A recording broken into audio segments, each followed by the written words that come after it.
Muy buenos días para todos mis hermanos, la Iglesia del Señor Jesucristo.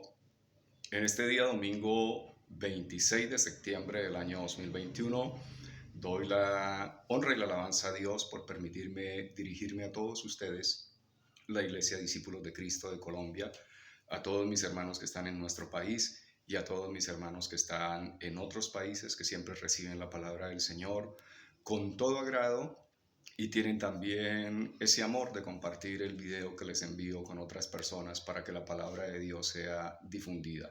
Hoy al Señor Dios le damos toda la alabanza por permitirnos reunirnos como iglesia este domingo. También mi madre tiene hoy el saludo que siempre comparte con nosotros y lo quiere dirigir a todos ustedes como familia en Cristo. Muy buenos días, amada iglesia, familia, personas y conocidos donde quiera que se encuentren, para toda mi familia donde esté. En esta mañana, de todo corazón les deseo que cuando ustedes vean este video y escuchen este mensaje, el Señor los llene de su santa presencia, que el Señor les bendiga y buen día para cada uno de ustedes. Toda la exaltación la damos al Señor Dios porque es bueno con nosotros. Y quiero invitarle, mi hermano, por favor, a abrir hoy la palabra de Dios. Estamos mirando la epístola a los Filipenses y vamos a tomar el capítulo 4, versículos 2 al 5. Usted, mi hermano, en el lugar donde se encuentre, tome la Biblia, la palabra de Dios y lea conmigo. Dice así la palabra: regocijaos en el Señor siempre. Ruego a Evodia y a Síntique que sean de un mismo sentir en el Señor. Asimismo, te ruego también a ti, compañero fiel, que ayudes a estas que combatieron juntamente conmigo en el Evangelio con Clemente y también con los demás colaboradores míos, cuyos nombres están escritos en el libro de la vida.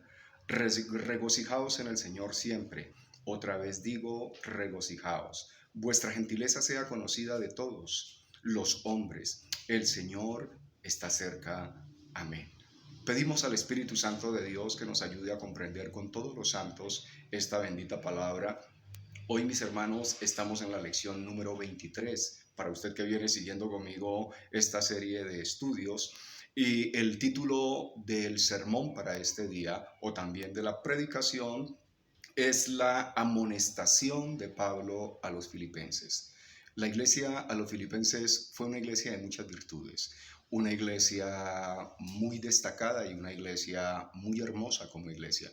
Pero como en toda sociedad humana hay situaciones que hay que corregir y hay detalles que hay que ponerle cuidado. Con la iglesia filipense pasaba esto.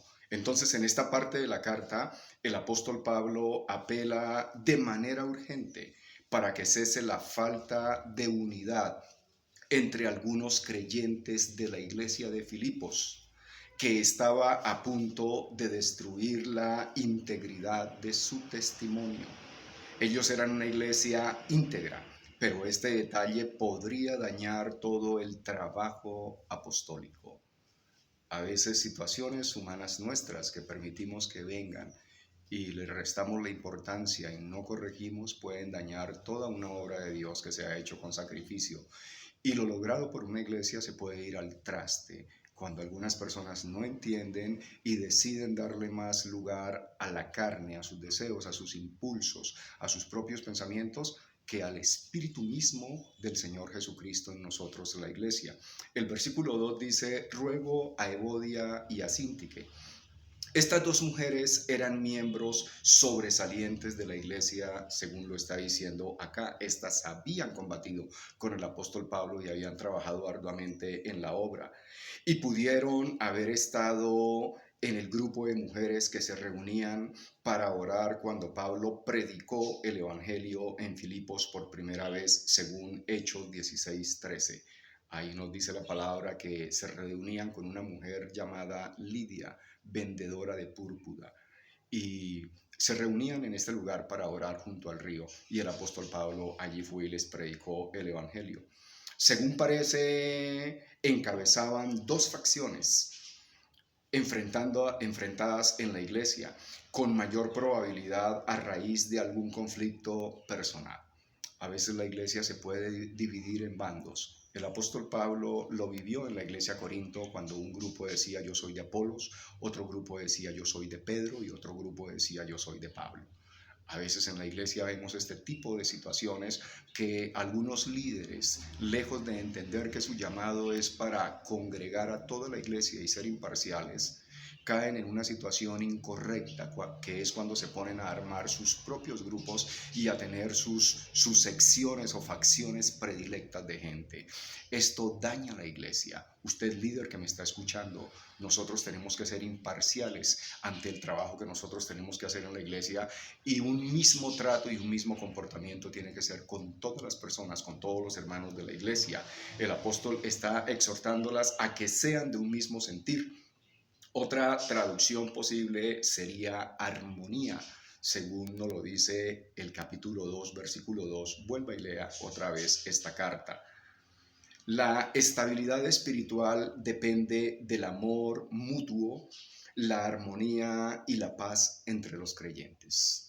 Nosotros somos los que forjamos la unidad. El Señor Jesucristo está con nosotros, pero nosotros tenemos la responsabilidad de entre todos lograr esto que se necesita, y es con el respeto mutuo, con el amor, con la unidad. Esto también puede traducirse unidos en espíritu. Su significado literal es de un alma y describe a personas entrelazadas en armonía porque tienen los mismos deseos. Entonces, nosotros los creyentes tenemos que aprender a ser entrelazados, que nuestra alma y nuestro espíritu sientan lo mismo y todos apuntemos hacia la misma dirección, que es ver la iglesia del Señor Jesucristo desarrollarse y ver la iglesia embarnecerse. El versículo 3, asimismo te ruego a ti, compañero fiel. Como no hay un nombre específico sobre quién fuera ese compañero fiel, pudo haber sido uno de los ancianos de la iglesia que se describen al inicio de la carta en el versículo 1 del capítulo 1, o pudo ser también un término general para cada colaborador de la iglesia. El apóstol Pablo considera compañero y compañero fiel a aquellas personas que trabajan con él y aquellas personas que tuvieron el mismo sentir, como lo fue Timoteo, como lo fue Epafrodito y como lo fueron todos aquellos colaboradores. A esos el apóstol Pablo se refiere como a compañeros fieles. Saben, mi hermano, que hoy nosotros podemos ser compañeros fieles con un ministerio apostólico como el de Pablo y con el ministerio verdadero que tiene la iglesia. Se necesita de ese compañerismo fiel. El vocablo griego evoca también a dos bueyes. Cuando está hablando de compañeros, evoca a dos bueyes que están conectados por un yugo y que transportan la misma carga. Ellos van mirando hacia la misma dirección, van haciendo fuerza hacia el mismo lado y tienen un fin común. Así tiene que ser la iglesia. Nosotros tenemos que apuntar a la misma dirección y tenemos que tener el fin común, que es la salvación de las almas, no el protagonismo. Aquí no hay lugar, mi hermano, para nosotros ser protagonistas, porque lo que nosotros somos es servidores. Sigue diciendo el versículo: con Clemente. Nada se sabe sobre este hermano, solamente está ahí referido, pero no nos dice la escritura detalle alguno de él. Y los demás colaboradores míos, cuyos nombres están escritos en el libro de la vida. En la eternidad pasada, Dios registró el nombre de cada uno de sus elegidos en el libro que identifica a los herederos de la vida eterna. Por eso el apóstol Pablo dice que los nombres de aquellos que sirven a la obra del Señor están escritos en el libro de la vida. Versículo 4, regocijaos en el Señor siempre. Acordémonos que el gozo ha sido el tema de Pablo en una muy alta medida de esta epístola, pero este gozo es en el Señor. Por eso el apóstol dice: regocijaos en el Señor. Y esto es una esfera en la que no se relaciona con las circunstancias de la vida, sino con una relación imperturbable e inmutable con el Señor soberano. Este gozo lo puede sentir el creyente cuando su vida está basada en el Señor Jesucristo y no en las circunstancias. Cuando tenemos una relación así, esta relación es inquebrantable, esta relación no cambia, esta relación es sólida y esta relación es permanente. La misma palabra nos dice: puesto los ojos en Jesús. Nosotros tenemos que poner nuestros ojos en el Salvador, no en ningún hombre. Versículo 5, vuestra gentileza sea conocida de todos los hombres. Esto se refiere al contentamiento con y generosidad hacia los demás. También puede referirse a la misericordia o a la clemencia frente a las faltas y a las fallas de otro. La gracia con humildad abarca todas estas actitudes. Lo importante que es que nosotros tengamos en el Señor Jesucristo esta humildad. A eso el apóstol Pablo le llama gentileza. Es nuestro don, que la gracia que Dios ha puesto en nosotros la podamos reflejar y la podamos dar a todos con mansedumbre.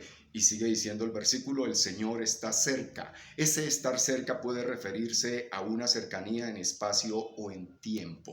El contexto indica que es cercanía en espacio, porque el Señor alcanza a todos los creyentes con su presencia. Si leemos lo que dice el Salmo 119, 151, dice, cercano estás tú, oh Jehová, y tus mandamientos son verdad.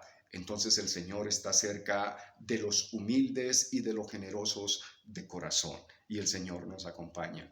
Qué importante la obra del Señor. Oremos, mis amados hermanos. Padre Dios, te damos las gracias. Y recibimos esta amonestación que nos hace el apóstol Pablo, la recibimos, Señor, con un corazón muy abierto, porque somos responsables, Señor, de fomentar la unidad en la iglesia, y ayúdanos a que nosotros seamos agentes de unidad y que la iglesia persevere y que la iglesia, Señor, venza, Señor, toda dificultad a partir, Señor, de nuestra unidad. En el nombre de Jesús, amén. Un saludo y un abrazo de su servidor y amigo para todos mis hermanos. Dios los bendiga y nos vemos en la próxima.